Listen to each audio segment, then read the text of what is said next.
ક્ષત્રિય સમાજ પરની પુરુષોત્તમ રૂપાલાની ટિપ્પણીને લઈ બાયડના ગામોમાં સાબરકાંઠા સીટના ઉમેદવારોને પ્રચાર કરવામાં મુશ્કેલી।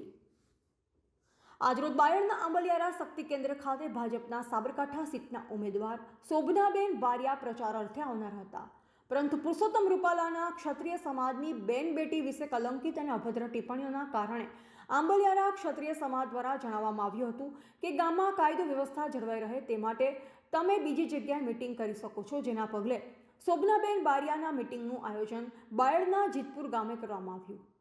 મીટિંગમાં ભાજપના તમામ હોદ્દેદારો, ધારાસભ્ય ધવલસિંહ ઝાલા, અદેસિંહ ચૌહાણ, રમેશભાઈ પટેલ, ભૂપતસિંહ સોલંકી, પારુલબેન પટેલ, મયુરભાઈ પટેલ, સુરેશભાઈ પટેલ, પ્રભાતસિંહ રાઠોડ, ભોલસિંહ પરમાર, ભાજપના વિસ્તારક શ્રી તેમજ ભરતસિંહ રહેવર વગેરે ઉપસ્થિત રહ્યા હતા।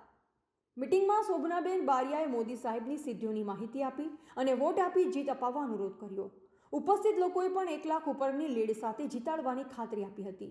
આ મીટિંગના 5 કલાક બાદ સાંજના આંબલિયારા ખાતે ક્ષત્રિય સમાજ દ્વારા મીટિંગનું આયોજન કરવામાં આવ્યું હતું, જેમાં ક્ષત્રિય કરણી સેનાના જિલ્લા અધ્યક્ષ ધર્મવીરસિંહ ચૌહાણ, યુવા અધ્યક્ષ ધવલસિંહ ગોહિલ, કાર્યકારી અધ્યક્ષ લોકેન્દ્રસિંહ ચૌહાણ, આંબલિયારા પ્રમુખ રાહુલસિંહ અને એકસારણી બળવંતસિંહ તેમજ ક્ષત્રિય સમાજના યુવાનો ઉપસ્થિત રહ્યા હતા।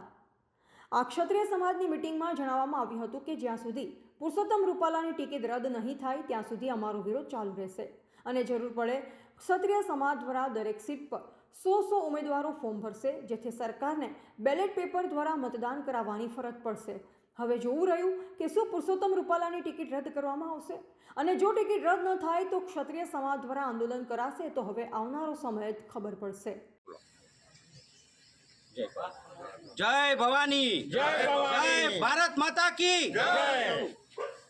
આજે આંબલિયારા ગામના સમગ્ર ક્ષત્રિય સમાજ ભેગા થઈને જે રૂપાલાભાઈએ નિવેદન આપ્યું છે, જે ક્ષત્રિયોની બેન બેટી વિશે જે પણ ખોટો શબ્દોનો ઉપયોગ કર્યો છે તે અમે એનો સખત વિરોધ કરીએ છીએ અને આવનાર સમયમાં જો રૂપાલાભાઈની ટિકિટ નહીં કપાય તો ઉગ્ર આંદોલન કરીશું અને જ્યાં સુધી રૂપાલાભાઈની ટિકિટ નહીં કપાય ત્યાં સુધી આંબલિયારા ગામમાં કોઈ પણ પક્ષના કે કોઈ પણ ભાજપના કાર્યકર્તાને પ્રચાર કરવા દેવામાં નહીં આવે અને જો ટિકિટ રદ નહીં થાય તો તમામ લોકસભાની સીટો ઉપર ફોર્મ ભરવાની બધાની તૈયારી છે અને સખત વિરોધ રહેશે અમારો।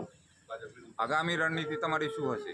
આગામી રણનીતિ અમારી એ છે કે જો રૂપાલા સાહેબની ટિકિટ નહીં કાપવામાં આવે તો બધી જ લોકસભા સીટો પર 100 ફોર્મ ભરાશે અને બેલેટ પેપરથી ઇલેક્શન થાય તેવું અમારી કોશિશ રહેશે।